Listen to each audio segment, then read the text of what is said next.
Manila, di ba? Nandito yung cellphone. Nag-demo ko ng vibrate. Tumawag si Ivy Patrice. Biglang nag-vibrate, sabi ni nagulat siya. Uy, hindi ako kagamit ko.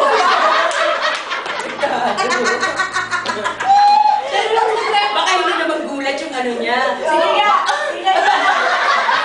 Makakalam na gulat lang. Dapat pinakinggan mo kung anong klase.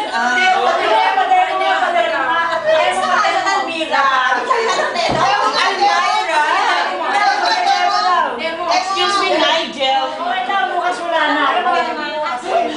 Pero totoo, kanina nakabrand na sana ako magdating eh. Eh kasi sabi yun ang sabi, ano bang attire? Eh yung daw t-shirt yung i-claim daw sa registration. Sa suot mo, bra.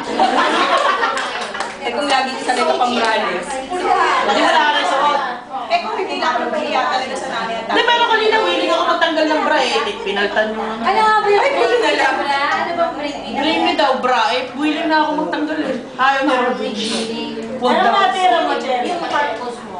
Maawa ka naman sa amin. Hindi, magpapaliwanag ako. Kaibigan ko ba? Kasi ano, kailangan nag-review lang kape.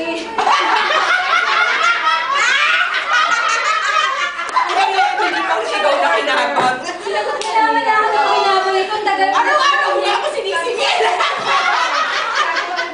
Hanggang ngayon, Hindi siya ako makinig kay Jenny Rose. Sinabi ko na.